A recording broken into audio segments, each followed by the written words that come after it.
바로 빌립보서 1장 6절의 말씀처럼 너희 안에서 착한 일을 시작하신 이가 그리스도 예수의 날까지 이루실 줄을 우리가 확신하노라라는 이 말씀 붙잡고, 너희 가운데 너희 안에서 착한 일을 시작하시는 이가 누굴까요? 하나님이십니다. 하나님, 예수 그리스도 하나님께서 예수 그리스도의 마지막 날까지 또 하나님께서 이루어 주실 줄 믿습니다. 제가 담임 목사 취임 예배를 준비하면서 우리 임마누엘 한인 장로교회 연역을 잠깐 보게 됐습니다. 이게 이제 다음 주 주보에도 실리게 될 텐데, 제가 봤더니 38년 전에 세워졌습니다. 하나님께서 또 이 임마누엘 한인 장로교회를 세우셨는데, 그렇잖아요. 38년 동안 여러 가지 순탄한 일들과 때때로 어려운 일들과 힘든 일들과 정말 큰 은혜가 있었습니다.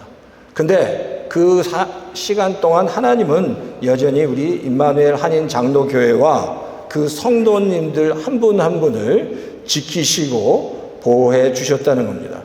중요한 건 그 기간 동안 또 임마누엘 한인 장로교회가 세워진 이후뿐만 아니라 각각의 성도님들이 지금 이 자리에 올 동안 하나님은 우리가 깨닫든지 깨닫지 못하든지 그 날마다 하나님은 우리를 지키셨고 보호해 주셨고 인도해 주셨다는 겁니다. 그 착하신 하나님께서 그 착한 우리를 지키시는 그 하나님께서 착한 일로, 나중에 이제 착한이라는 그 의미를 설명드리겠지만 가장 좋은 곳으로 우리를 지켜주시고 인도해 주셨다는 겁니다. 우리가 하나님에 대한 그런 믿음을 가지고 살 때 우리 모든 성도님들 가운데 하나님의 정말 감당할 수 없는 복이 임할 줄 믿습니다. 이 세상에 하나님께서, 예수님께서 이 땅에 오신 다음에 많은 교회들이 있었습니다. 제가 교회에 관한 이야기들을 많이 드리는데, 왜냐하면 교회 이야기를 할 때마다 하나님의 그 마음과 하나님의 뜻이 그 안에 담겨 있기 때문입니다. 잘 아시죠? 최초의 교회가 예루살렘 교회입니다. 예루살렘 교회는 강력한 성령의 기름 부으심과 역사와 기적들이 있었습니다. 그런데 생각해 보세요. 그 예루살렘 교회가 지금 있나요? 없습니다. 흔적도 없습니다. 그 다음 세워진 교회가 수리아 안디옥 교회입니다. 안디옥 교회는 가장 강력한 선교적 교회였습니다. 사도 바울을 도와서 굉장히 많은 교회를 세웠습니다. 정말 하나님께서 그 교회를 통해서 엄청나게 많은 열매를 맺었습니다. 근데 그 교회도 지금 약간의 흔적만 남아있을 뿐 거의 없습니다. 에베소 교회는 바로 말씀 위에 쓰여졌던 교회입니다. 지금 에베소 지역은 바로 터키 지역인데, 가장 말씀 위에 사도 바울에 의해서 말씀 가운데 세워진, 그리고 가장 풍성한 말씀의 열매를 맺었던 교회였지만 2000년이 지난 이후 지금에는 에베소 교회 역시 흔적만 남아 있습니다. 그리고 그 당시 가장 영향력이 있었고 가장 화려했던 로마 교회, 그 로마 제국에 가장 복음의 영향을 미쳤던 로마 교회 역시 지금은 흔적도 없습니다. 왜 그럴까요? 이 땅의 교회는 하나님께서 주신 사명을 감당하면 그 사명이 끝쳐지면 없어지는 겁니다. 자기가 하나님께서 우리에게 사명을 줄 때 최선을 다하고, 그리고 하나님이 부어주실 때까지 최선을 다하면 되는 거예요. 이 땅의 교회는 영원하지 않습니다. 영원한 교회는 천국에만 있습니다. 우리가 이 땅을 살아가면서 그러니까 우리에게 기회를 주신 겁니다. 우리 임마누엘 한인 장로 교회를 통해서 우리 성도님 한 분 한 분을 통해서 뭘 하라고 기회를 주신 거죠? 하나님의 영광을 드러내는 겁니다. 내 인생 동안 내가 할 수 있을 때 하나님의 영광을 위해서 산 성도에게 하나님은 놀라운 복과 은혜를 주시고 나중에 천국에 올라갔을 때 하나님께서 기뻐하실 거예요. 영원한 교회는 없습니다. 그러나 우리에게 기회를 주실 그 사명의 때까지 최선을 다하는 겁니다. 그리고 나서 영광스럽게 하늘에 올라가 하나님한테 칭찬받고 내가 너를 정말 기뻐했다라는 소리 들으면 되는 겁니다. 그러니까 우리가 그때까지 최선을 다해서 우리 성도님 한 분 한 분이 하나님의 나라를 위해서, 우리 교회를 위해서, 이 땅에 하나님의 나라를 위해서 최선을 다하는 우리 성도님과 우리 임마누엘 한인 장로교회 모든 성도님 되시기를 주의 이름으로 축원합니다. 자, 그래서 오늘 교회 얘기, 우리가 또 교회 얘기를 해야 되는데 오늘 우리가 해야 될 교회 얘기는 빌립보 교회입니다. 빌립보 교회는 어떤 교회였냐? 한번 질문을 제가 드려보겠습니다. 빌립보 교회를 세운 성도는 어떤 사람들이었을까? 또 생각해 볼 필요가 있습니다. 사도 바울이 세운 교회 중에 빌립보 교회는 가장 연약했습니다. 세상적으로 보기에는 굉장히 부족했고 연약했습니다. 그런데 놀랍게 하나님께서 빌립보 교회를 보실 때마다 말씀하실 때마다 기뻐하셨습니다. 연약했지만 하나님께서 빌립보 교회를 볼 때마다 기뻐하셨고 바울이 빌립보 교회를 볼 때마다 그 교회 가운데 하나님의 기쁨이 있다고 이야기를 합니다. 어떻게 빌립보 그 연약하고 부족한 것처럼 보이는, 겉으로 보기에 부족한 것처럼 보이는 빌립보 교회를 향해서 하나님께서 기뻐하시고 바울이 그 빌립보 교회를 향해서 내가 너희를 볼 때마다 기뻐한다고 얘기할 수 있겠냐라는 겁니다. 도대체 그 빌립보 교회가 그렇게 된 이유를 한번 같이 살펴보는 시간을 갖겠습니다. 자, 첫 번째가 바로 뭐냐면 빌립보 교회는 보잘것없는 상황 속에서도 하나님이 일하기 시작하면 그 교회는, 그 성도는 일어나게 된다라는 겁니다. 빌립보 교회는 굉장히 부족한 것이 많았지만 하나님이 함께 하시니까, 하나님이 역사하시니까 그 교회가 아름답게 세워졌다는 거예요. 그 관건이 뭐냐? 하나님이 함께 하시면 됩니다. 제가 여러 번 말씀을 드리지만 우리가 보기에는 수천 명, 수만 명이 모이는 교회는 하나님의 큰 영광이 있는 것 같고 교회가 성도가 많지 않으면 하나님의 영광이 없는 것 같이 생각하는 성도가 있다면 그 사람은 아주 잘못된 겁니다. 하나님은 숫자가 중요한 게 아니라 그 성도 하나하나가 진심으로 하나님을 사랑하는지를 보기 원하시는 거지, 많은 숫자가 있다고 하나님이 더 영광을 많이 받으시는 게 아니라 한 분 한 분의 그 마음의 중심을 보신다라는. 구약에 보면 가장 겁지않고 소심하고 의심 많은 인물인데 하나님의 용사라고 불림을 받은 사람이 하나 있습니다. 갑자기 퀴즈를 내는데 한번 누굴까요? 가장 겁쟁이였고 소심하고 의심 많은 사람이었습니다. 근데 이 사람을 하나님은 용사라고 불렀습니다. 그 사람이 바로 기드온이라는 사람입니다. 기드온하면 우리는 막 300명의 막 용사를 가지고 수만 명의 미디안 군사를 때려 엎은 대단한 용사라고 생각하지만 사실 그 기드온은 아주 겁쟁이였습니다. 의심이 많았습니다. 근데 하나님이 그를 사용하셨다는 거예요. 근데 그가 얼만큼 겁쟁이고 의심 많고 소심했는지 성경 말씀을 보면, 자, 이 사사기 6장 11절에 보면, 자, 같이 한번 읽어볼까요? 시작. 기드온이 미디안 사람들에게 알리지 아니하려 하여 포도주 틀에서 밀을 타작하더라. 기드온이 있었을 때 이스라엘 백성을 가장 괴롭혔던 민족은 미디안 족속이었습니다. 근데 미디안 족속이 왜 그렇게 이스라엘 백성에게 이가 갈리도록 정말 싫었냐면, 그 사람들은요, 미디안 사람들은 전쟁을 하러 와서 그냥 사람만 죽이는 게 아니라 이스라엘 백성이 가지고 있는 모든 물질적 그리고 재산을 황폐하게 만들어가고 모든 것들을 다 수탈해 갔습니다. 모든 음식과 양식과 재정적인 모든 것들을 다 뺏어갔습니다. 오기만 하면 아주 그냥 싹쓸이 다 가져간 겁니다. 그리고 한 번만 오는 게 수시로 와서 이스라엘 백성을 괴롭혔습니다. 그러니까 이 당시 기드온 당시에 미디안 사람들, 아주 이스라엘 사람들이 아주 이가 갈렸습니다.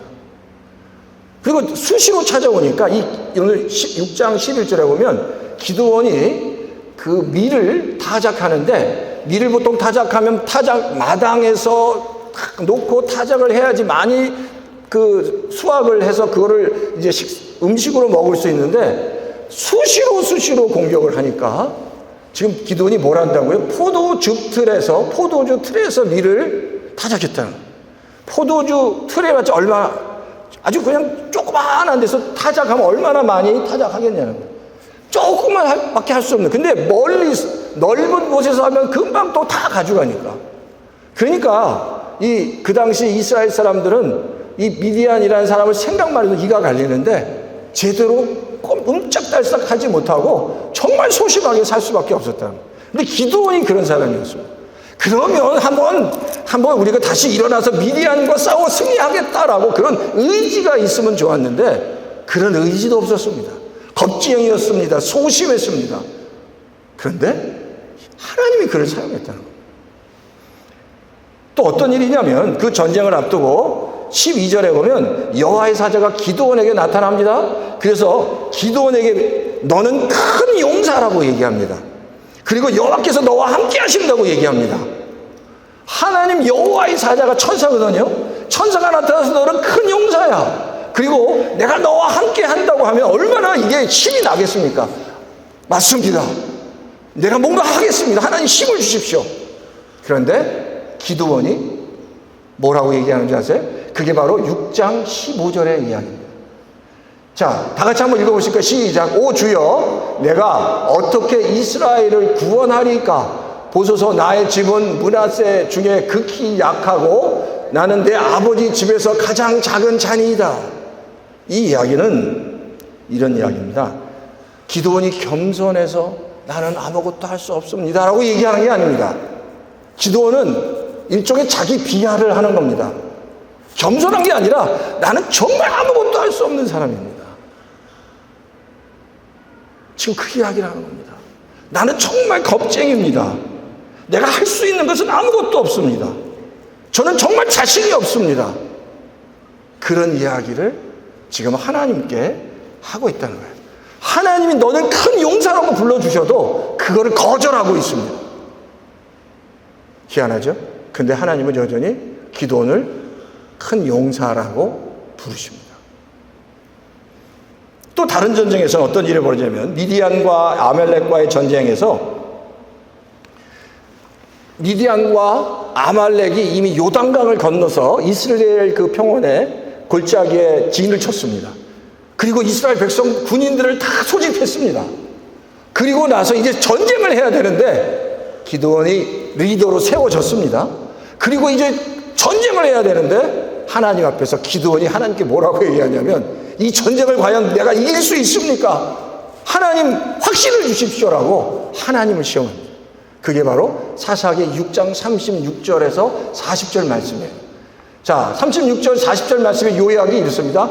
이슬이 양털에만 있고 주변 땅은 마르게 하시면 주님께서 이미 말씀하신 것 같이 우리가 전쟁에서 승리하는 줄 믿겠습니다라고 해요. 자, 이슬이 양털에만 있고, 자, 이슬이 내렸는데 양털에만 있고 주변의 땅은 다 말랐다면 이게 하나님이 하신 것입니다라고 믿겠습니다라고 해요. 전쟁에 나가겠습니다. 그런데 또 마음이 바뀝니다. 그 다음날 한 번 더 이제는 이슬이 내리는데 양털만 아니라 양털은 뽀송뽀송하고 주변에 땅만 이슬. 한 번 더 하나님께 요청하는데 또 그것 빠져 들어주십니다. 근데 이 전쟁을 이기긴 이겨요, 그러니까. 근데 기드온이 끝까지 하나님을 신뢰하지 못합니다. 희한하죠? 우리가 보기에는 진짜 답답하고 소심하고 그런 사람이었습니다. 근데 하나님은 집요하게 그렇게 연약한 기드온을 사용하십니다. 꼭 우리 모습 아니에요? 하나님 뭐 좀 하라고 그러면 난 못합니다. 같이 뭐 하자고 그러면 난 못합니다. 왜 나한테 일을 시키십니까? 우리가 그런 게 우리한테 많이 있잖아요. 그러니까 하나님 뭐 하자고 하면 예 알겠습니다. 근데 기드온이 그런 사람이었는데 하나님은 그런 사람을 끝까지 쫓아가셔서 하나님의 일을 하게 하신다라는 겁니다. 그런데 보세요. 하나님께서 그런 백성을, 그런 성도를 끝까지 하나님께서 사용하시는 그 이유가 있습니다. 그리고 하나님이 이스라엘 백성을 사용하실 때도 그렇게 하셨습니다. 이게 이스라엘 백성을 하나님께서 사용하실 때도 하나님은 이스라엘 백성에게 아주 중요한 메시지를 먼저 주셨습니다. 그 메시지가 바로 신명기 7장 7절에서 8절입니다. 신명기 7장 7절에서 8절 제가 한번 읽어봐 드릴게요. 자, 여호와께서 너희를 기뻐하시고 너희를 택하심은 너희가 다른 민족보다 수요가 많기 때문이 아니라 너희는 모든 민족 중에 가장 적은 민족이니라. 이스라엘 백성들은 착각하는 게 자신들이 대단해서 하나님이 선택했다고 생각하지만 하나님이 말씀하시는 겁니다. 내가 너희를 선택한 이유는 너희가 큰 민족이고 대단한 민족이 때문이 아니라 너희가 작기 때문에 너희를 통해서 하나님의 일을 하면 하나님이 영광을 드러내기 때문에 내가 너희를 택한 거야 라고 말씀하셔요. 그러면서 또 다른 이유는 여호와께서 다만 너희를 사랑하시기 때문에 선택했다는 겁니다. 세 번째, 내가 너희 조상들에게 맹세를 했기 때문에 내가 너희를 선택했다. 이게 이스라엘 백성을 향한 얘기예요. 내가 너희가 연약했기 때문에 선택한 거야. 연약한 너희가 하나님의 일을 할 때 승리하게 되면 그때 누가 영광을 받아요? 하나님이 영광을 받으니까. 그리고 내가 너희를 사랑하니까. 그리고 내가 너희 조상들에게 맹세를 했으니까. 이 세 가지를 말씀하셨다. 우리가 이 땅을 살아가면서 우리가 하나님의 일을 할 때 우리가 가지고 있는 재능, 우리가 가지고 있는 무슨 지혜로 하나님의 일을 하는 것이 아닙니다. 우리는 다 부족합니다. 다 연약합니다. 근데 하나님의 일을 감당합니다. 그 일을 감당할 때 하나님께서 지혜를 주시고 더 큰 은혜를 주시고 필요한 것들을 채워주시고 그러면서 하나님을 경험하게 되는, 그러면서 하나님의 사람이 돼가는 거고 그러면서 믿음의 사람이 돼가는 겁니다. 모든 하나님의 사람은 처음에는 연약한 자였습니다. 우리 임마누엘 한인교회 모든 성도님,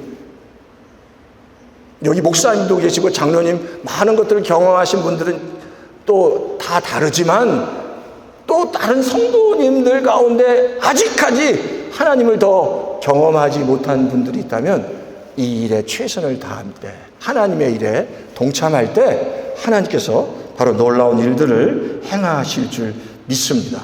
이게 하나님께서 사용하시는 그 패턴이라는 겁니다. 사실 빌립보 교회가 그랬습니다. 이 빌립보 교회는 사도행전 16장에 나오는데, 여러분 사도행전 16장에 이제 빌립보 교회에 대한 이야기들이 나오는데 거기에 보면 사실 빌립보 교회가 세워졌을 때 그 상황이 이렇습니다. 바울의 선교 전략이 뭔지 아세요? 가는 곳마다 어디를 방문할까요? 바울은 가는 곳마다 회당을 방문합니다. 회당엔 누가 있을까요? 유대인 남자들이 있습니다. 그들에게 복음을 전하고 그 복음을 받아들인 유대인 남자들과 더불어 교회를 개척하기 시작해요. 이게 사도 바울의 선교 전략의 가장 중요한 패턴입니다. 회당을 방문한다. 거기서 유대인 남자들에게 복음을 전한다. 그들과 더불어 교회를 개척한다. 왜? 동역자가 필요하니까. 근데 빌립보 교회 갔을 때 빌립보 교회에서는 회당이 없었습니다. 그 얘기는 유대인들이 없었다는 겁니다. 유대인 남자가 없었다는 겁니다. 그래서 바울이 어디에 간 줄 아세요? 강가에 갔는데 거기에 무리의 여자들, 여인네들이 있어서 그곳에서 복음을 전했습니다. 그때 그 복음을 받고 반응한 사람이 우리가 잘 아는 빌립보 교회 기초가 됐던 루디아라는 자주장사, 옷감장사 루디아가 말씀을 듣고 반응했다는 겁니다. 유럽 최초의 교회 기초가 된 성도는 여인이었습니다. 남자 유대인도 아니었습니다. 그러니까 마이너리티가 기초가 됐다는 거죠. 또 그 다음에 보면 누가 성도였냐면 바울이 그곳에서 막 복음을 전하는데 뒤에 점을 치면서 귀신에 들려서 점치는 여인이 있었는데 그 여종입니다. 노예였습니다. 그 사람이 계속해서 바울을 향해서 당신은 하나님의 사람입니다. 하나님의 영광을 드러내는 사람이라고 계속 얘기를 하는 겁니다. 아니, 온전한 사람이 바울을 향해서 당신은 하나님의 사람이고 하나님의 영광을 드러내는 사람이라고 얘기하면 그래도 좀 괜찮아야 되는데 귀신 들린 여자가 자꾸만 쫓아다니면서 바울을 향해서 당신은 하나님의 영광을 드러냅니다. 하나님의 사람입니다. 얘기하면 이게 은혜가 되는 겁니까? 안 되는 겁니까? 바울이 듣다 이거 안 되겠다. 그 사람이 귀신을 쫓아버립니다. 정신이 온전해졌습니다. 근데 그 여종, 그 노예 주인이 그 여인이 점치는 것으로 돈을 벌었는데 자기 이제 돈을 벌 수 없게 된 거예요. 귀신이 나갔으니까. 그래서 바울을 고소해서 바울이 그래서 감옥에 들어가게 된 거예요. 근데 바로 그 여인이 빌립보 교회의 성도였습니다. 그리고 바울이 감옥에 들어갔을 때 막 찬양을 부르고 나오게 되죠. 그때 찬양을 부르면서 모든 감옥문이 열리고 이제 죄수들이 다 나아갈 때 그때 간수가 이제 거의 이제 내가 자결해야겠구나. 이제 모든 죄인들이 다 도망가니까 그때 바울이 간수장에게 복음을 전하고 그가 믿게. 그러니까 이 빌립보 교회의 성도는 그 당시 가장 마이너리티라고 할 수 있는 여인이었고 귀신 들린 여인이었고 가장 그냥 이 감옥을 하는 간수였습니다. 그러니까 영향력 있는 사람이었었습니다. 바울이 복음을 전한 교회 중에서 가장 연약하고 부족한 교회가 빌립보 교회였다는 겁니다. 그런데 하나님께서 그 교회를 통해서 가장 기뻐하셨다고 얘기합니다. 빌립보서 1장 4절에 바울이 교회를 향해서 이렇게 기도합니다. 바울이 기도할 간구할 때마다 너희 무리를 위하여 기쁨으로 항상 간구한다. 성도들이 외관으로 볼 때는 부족해 보이고 하찮은 것 같고 연약한 것 같고 힘도 없는 것 같은데 그들의 마음이 하나님의 마음을 감동시켰습니다. 하나님의 일을 할 때 최선을 다했습니다. 세상 사람들이 보기에는 아무것도 아닌 것 같고 정말 허접한 것 같고 부족한 것 같은데 하나님이 보시기에 빌립보 교회는 아주 하나님의 기쁨이 되는 교회였다. 이게 사람이 보는 것과 하나님 보는 게 다릅니다. 중요한 건 우리가 항상 느껴야 될 게 하나님이 우리는 교회를 어떻게 보는가? 하나님이 나를 어떻게 보시나? 세상 사람들이 어떻게 보든 상관없습니다. 하나님이 나를 어떻게 보시나? 하나님이 우리 가정을 어떻게 보시나? 하나님이 우리 교회를 어떻게 보시나? 그게 더 중요합니다. 그리고 하나님의 마음에 합당한 성도는 반드시 하나님의 복을 받게 되어 있습니다. 반드시 하나님의 복을 받습니다. 하나님의 역사가. 그러니까 하나님의 마음과 뜻을 깨닫기 위해서 뭘 해야 된다고 그랬죠? 그래서 기도가 필요합니다. 기도할 때 누가 도와주셔요? 성령이 도와주셔야 돼요. 바로 기도하면서 성령의 도움을 받아 하나님의 마음을 깨닫고 그렇게 살아가는 성도, 교회마다 하나님은 반드시 놀랍게 축복해 주실 줄 믿습니다. 하나님을 두려워하는 성도, 하나님을 두려워하는 교회, 우리 임마누엘 한인교회가 하나님을 두려워하고 하나님을 기뻐하는 교회가 되기를 주의 이름으로 축원합니다. 아멘. 자, 그러면 두 번째로 빌립보 교회, 착한 일을 시작하신 이가 일을 시작하면 그분이 그 일을 끝까지 이루신다는 겁니다. 착한 일을 시작하신 이가 누구라고 그랬죠? 하나님이십니다. 우리가 오해를 하는 게 착한 일을 시작하신 이다라고 하면 착한 이라는 게 그냥 우리가 영어로 얘기하면 젠틀이라는 게 이 착한의 뜻이 아닙니다. 신사적이다. 여기서 말하는 착한은 그런 뜻이 아니라는 거예요. 여기서 말하는 이 착한이라는 뜻은 헬라어로 아가톤이라고 해서 윤리적으로 착한 게 아니라 하나님의 기준과 하나님의 원칙 안에서 하나님이 기뻐하시는 것을 착한 거라고 얘기하는 거예요. 그러니까 세상 사람들이 생각하기에 젠틀하다는 게 아닙니다. 윤리적으로 젠틀한 게 아니라 하나님의 기준과 하나님의 말씀의 틀 안에서 그 사람이 그 기준에 합당한 것, 그게 착합니다.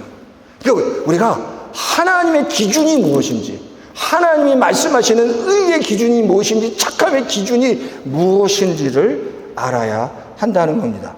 하나님의 관점에서 기뻐하시는 것이 무엇인지를 알아야 한다는 겁니다. 성도가 꼭 알아야 되는 거예요. 근데 착한 일을 시작하셨다라니.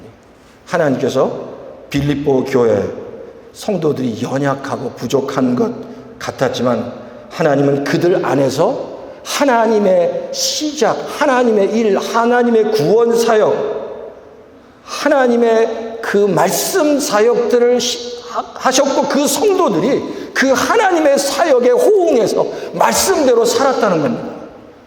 그리고 그 성도들이 말씀대로 살려고 했던 그 연약한 성도들 하나님께서 기뻐하셨고 하나님께서 그들에게 놀랍게 축복해 주셨다는 겁니다. 그거 아세요? 근데 빌립보 교회가 사도 바울이 제일 힘들 때 제일 열심을 다해서 선교하고 도와줬습니다. 겉으로 보기에는 부자도 없는 것 같고 연약한 교회인데 하나님께서 물질의 복을 많이 주셨던 것 같아요. 그래서 정말 열심히 사도 바울을 물질적으로 선교를 도왔습니다. 그리고 기도했습니다. 어떤 교회보다 가장 열심히 바울을 위해서 기도한 교회가 빌립보 교회였다는 거예요. 이게 하나님이 복을 주기 시작하시면 연약한 사람 같아도 힘든 사람 같아도 믿음 안에서 강해질 수 있는 겁니다. 그게 하나님의 일입니다. 사실 성경에 보면 다 그런 사람들입니다. 마태복음 16장에 보면 베드로에 대한 이야기, 우리 베드로 하면 아주 대단한 사람이라고 생각하죠? 근데 사실 베드로는 처음부터 정말 왔다리 갔다리 하는 사람이었습니다. 믿음의 사람이고 능력의 사람인 것 같았지만 베드로는 처음에는 예수님이 베드로에게 마태복음 16장에 너는 나를 누구라고 생각하느냐고 했을 때 베드로의 고백이 이겁니다. 주는 그리스도시요 살아계신 하나님의 아들입니다라고 대단히 고백합니다. 그런데 그러면서 이렇게 주께서 내가 주와 함께 죽을지언정 주를 부인하지 않겠습니다라고까지 고백합니다. 근데 그 고백하자마자 며칠 뒤에 세 번이나 예수님을 부인하는데 아주 그냥 처절하게 아주 정말 심한 말을 섞어가면서 예수님을 저주하면서 부인한 사람이 베드로였습니다. 왜? 그 고백이 정말 하나님의 은혜 가운데 내려진 고백이 아니기 때문에 그냥 사람이 한 고백입니다. 근데 그런 베드로도 하나님께서 사용하신다는 겁니다. 근데 하나님께서 그러니까 교회를 사용하시고 백성을 사용하시는 방법이 바로 뭐냐면 고린도전서 1장 26절과 27절에 이게 하나님이 사역하시는 방법입니다. 너희를 부르심을 보라. 하나님께서 세상의 미련한 것들을 택하사 지혜 있는 자들을 부끄럽게 하신다는, 미련한 자들을 택해서 지혜 있는 자들을 부끄럽게 하신다라는 겁니다.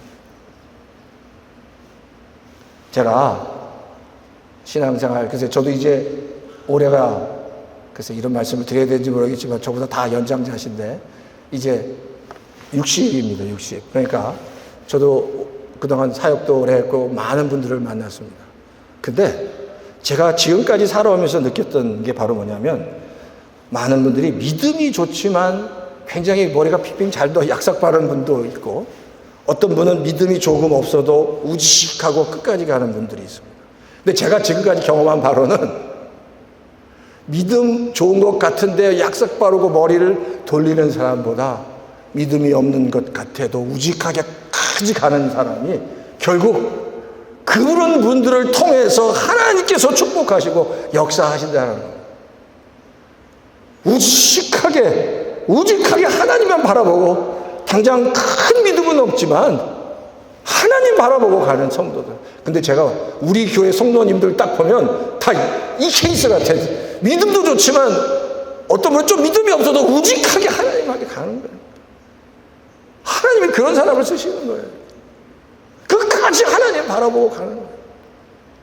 또 그런 분에게 하나님께서 축복하시는 거예요. 어떻게 처음부터 믿음이 좋을 수 있습니까? 누구도 처음부터 믿음이 좋을 수 없습니다. 저도 부족하고 저도 너무 부족하고 근데 하나님이 써주시니까 감사하고 가는 거예요. 그게 무식하게 가는 겁니다. 부족하지만 하나님 바라보고 가는 거예요. 그때 하나님께서 역사하시는 겁니다. 그때 하나님께서 하실 착한 일들, 착한 일들을 그 성도들을 통해서 하신다는 겁니다. 얼마나 감사합니다. 하나님께서 앞으로 놀라운, 정말 착한, 놀라운 영적인 착한 일들을 우리 임마누엘 한인 장로교회 성도님들 한 분 한 분을 통해서 역사하실 줄 믿습니다. 하나님께서 축복해 주실 줄 믿습니다. 그리고 그 하나님께 나가는 겁니다. 내가 지금 당장 믿음이 없어도 믿음으로 나갈 때 하나님께서 우리 임마누엘 한인 장로교회 모든 성도들 가운데, 앞으로 올 성도들 가운데, 앞으로 올 교회 가운데 그런 놀랍고 귀한 일들을 이루실 줄 믿습니다. 말씀을 맺겠습니다. 첫 번째, 보잘것없는 환경 속에서도 하나님이 일하기 시작하면 그 교회, 그 성도는 일어나게 되어 있습니다. 하나님이 일하게 하셔야 됩니다. 둘째, 착한 일을 시작하신 이가 하나님이 일을 시작하면 그분이 일을 마치실 겁니다. 그 믿음을 가지고 가야 합니다. 착한 일을 시작하신 하나님께서 앞으로 더 놀라운 일들을 우리 임마누엘 한인 장로교회와 각각의 성도님들 가정을 통해서 놀랍게 역사하실 줄 믿습니다. 아멘.